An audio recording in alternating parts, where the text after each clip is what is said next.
Hi everyone, I'm Jim Gray, the CEO of IRecover Treatment Centers and Behavioral Health Clinics. Welcome to our STEP series. I'm going to be breaking down the steps of Alcoholics Anonymous, talk about the IRecover program and how we do it, and tell you some of my own personal stories and suggestions. And when you're sitting in treatment and you're getting clean and sober and watching these videos, and you're starting to perhaps struggle with the action of a program, remember where you come from. Remember, you wanted to change your life. And of course, remember who phoned who.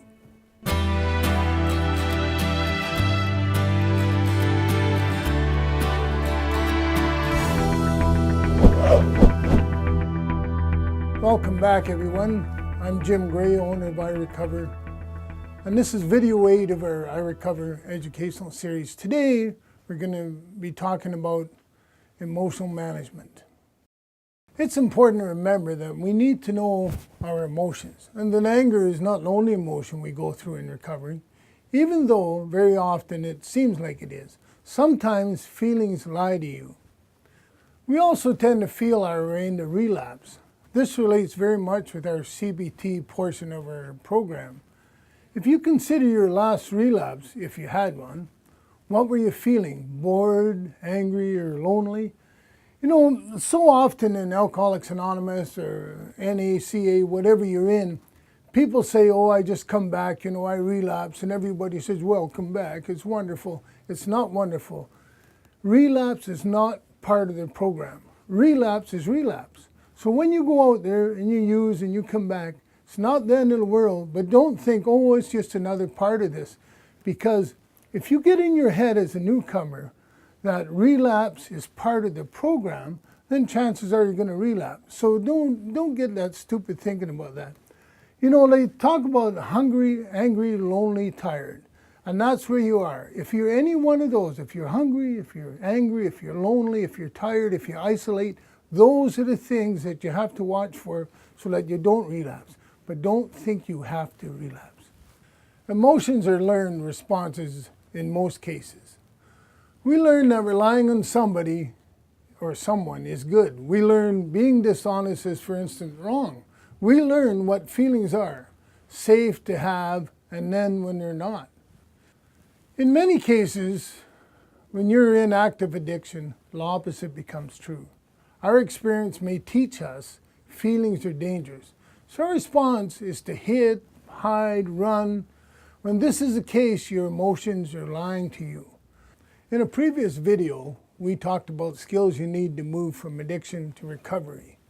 We'll recap each and see how they're relevant here. Alcoholics Anonymous or any of the 12 steps groups, they all supply you with a set of tools, which are the 12 steps. And they say that set of tools in that toolbox will fit any nut in the room. So that includes you. So from here on, if you want to change, all you have to do is follow what we're talking about here. Follow the steps. It's an incredible series here. And I believe it's step 8 where it says we'll intuitively know what to do in our lives.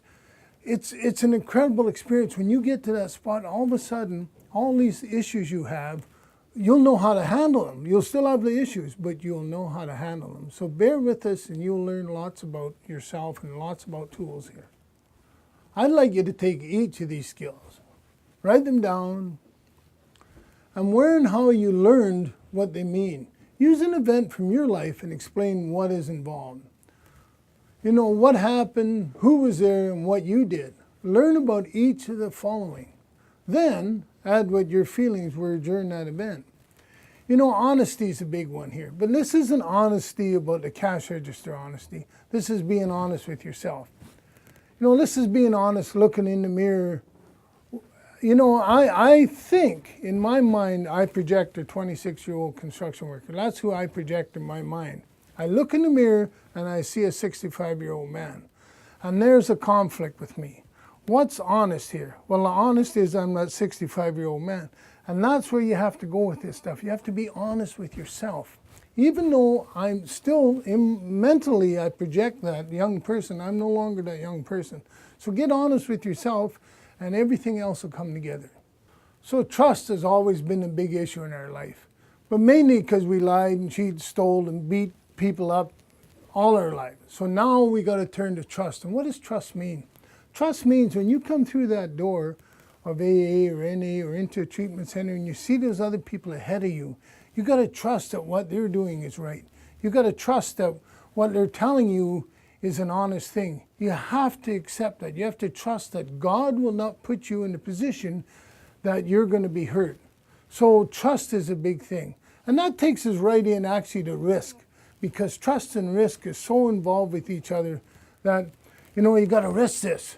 If you trust, you got to risk. You got to risk your emotions. You got to risk that this guy's going to tell her that I said this, or she's going to, all this stuff that us alcoholics and addicts have in our head, and we keep down with the drugs and alcohol.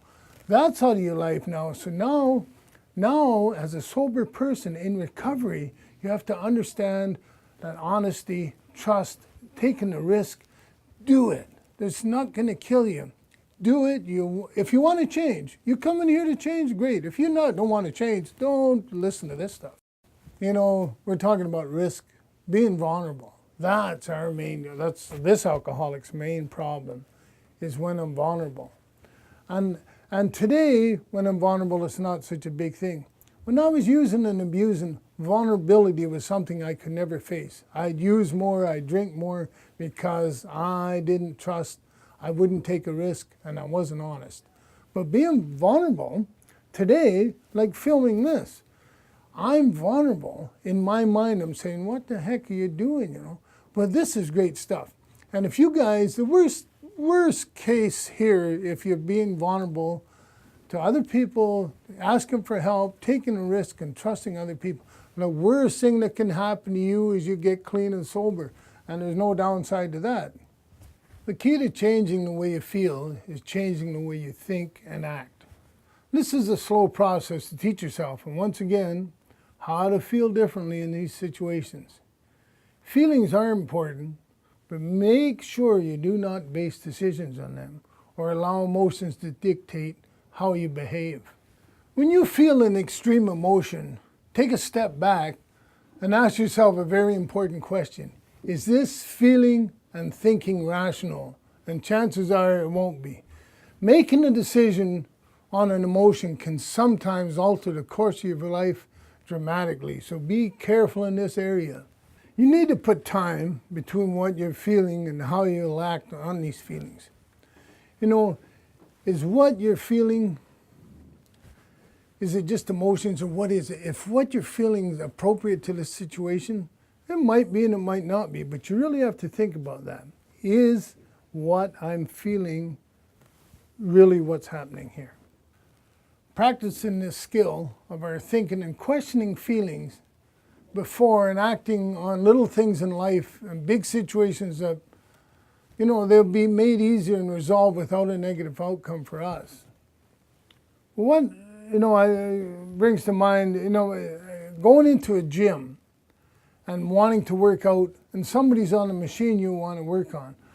And I feel pissed off. What's he doing on my machine? Never mind there's a man over here having a heart attack. That's got nothing to do with me. I'm only concerned about that. And that's what we're talking about here with feelings, and how our thinking and our feelings are screwed up in the alcoholic mind, at least in this alcoholic's mind. Because for me, all my feelings come from the self-centeredness in me. This alcoholic is self-centered to the extreme. So until I got over that, and even today, it's there. It's only below the surface. So you guys this is a lifelong thing.